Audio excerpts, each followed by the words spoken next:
तारीख 10 अप्रैल 1912। इंग्लैंड के साउथहैम्पटन से एक अजूबा रवाना हुआ था। नाम था टाइटैनिक।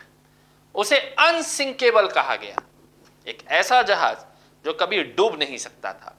लेकिन नियति को कुछ और ही मंजूर था। अटलांटिक की बर्फीली लहरों ने उस विशालकाय लोहे के महल को निगल लिया और 1500 से ज्यादा लोग काल के गाल में समा गए। टाइटैनिक की वो त्रासदी आज भी दुनिया की सबसे बड़ी समुद्री त्रासदी के रूप में जानी जाती है। लेकिन आज 2026 में उसी अटलांटिक महासागर की लहरों पर एक और त्रासदी तैर रही है। अंतर बस इतना है कि इस बार दुश्मन कोई बर्फ की चट्टान यानी आइसबर्ग नहीं है। इस बार दुश्मन अदृश्य है, छोटा है, लेकिन उससे ज्यादा घातक है। एक ऐसा क्रूज जो चलता फिरता स्वर्ग बनने निकला था, आज मौत का ताबूत बन चुका है। जहाज का नाम है एमवी हिंडियस, एक आलीशान क्रूज शिप जिसमें 147 लोग सवार थे। सफर शुरू हुआ था 1 अप्रैल 2026 को अर्जेंटीना के ओशोया से। लोग खुश थे, लहरों का आनंद ले रहे थे, लेकिन उन्हें नहीं पता था कि उनके बीच एक कातिल सवार हो चुका है। 6 अप्रैल के आसपास पहली बार खतरे की घंटी बजी। एक डच यात्री को हल्का बुखार हुआ। लगा कि शायद थकान होगी, लेकिन 11 अप्रैल आते आते उस यात्री की सांसें उखड़ने लगीं और उसकी मौत हो गई। मौत का कारण रहस्य बना रहा और जहाज आगे बढ़ता रहा। धीरे धीरे संक्रमण की आग फैली। पहले उस यात्री की पत्नी, फिर दूसरे लोग। स्थिति तब भयावह हो गई जब 2 मई को जर्मनी के एक यात्री ने दम तोड़ दिया। WHO यानी विश्व स्वास्थ्य संगठन की एंट्री हुई और लैब रिपोर्ट्स ने पूरी दुनिया को चौंका दिया। जहाज पर हंता वायरस का हमला हुआ था। 6 मई तक 8 मामले सामने आ चुके थे और 3 लोग अपनी जान गंवा चुके हैं।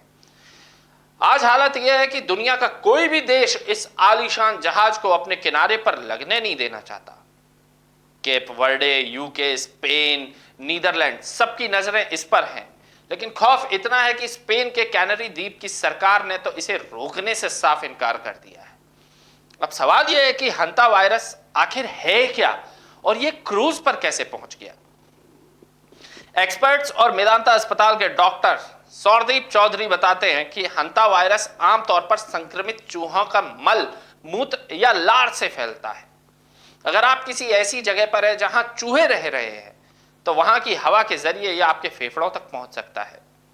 एमवी हंडियस पर जो स्ट्रेन मिला है वो और भी खतरनाक है, इंडियन स्ट्रेन। इसकी खासियत यह है कि एक इंसान से दूसरे इंसान में फैल सकता है। यही वजह है कि आज 147 लोग अपने कैबिन में कैद हैं, जैसे किसी समुद्री जेल में हो। इसके लक्षण फ्लू जैसे होते हैं, बुखार, बदन दर्द, उल्टी। लेकिन अगर यह बिगड़ जाए तो किडनी फेल कर सकता है और फेफड़ों में पानी भर देता है, जिसे मेडिकल भाषा में HPS कहते हैं। टाइटैनिक को तो आइसबर्ग ने डुबोया था, लेकिन एमवी हिंडियस को डर डुबो रहा है। फिलहाल WHO और अंतरराष्ट्रीय टीमें मरीजों को एयरलिफ्ट कर रही हैं। 3 गंभीर मरीजों को नीदरलैंड भेजा गया है। यह घटना हमें याद दिलाती है कि हम तकनीक में चाहे कितने भी आगे बढ़ जाएं, प्रकृति का एक सूक्ष्म वायरस आज भी हमारी पूरी व्यवस्था को घुटने पर ला सकता है। सावधानी ही बचाव है, चाहे आप जमीन पर हो या समंदर के बीच। राजीव टाइम्स के लिए मैं निकेत दीक्षित आपसे बस इतनी गुहार करूंगा कि सुरक्षित रहिए, सतर्क रहिए। नमस्कार।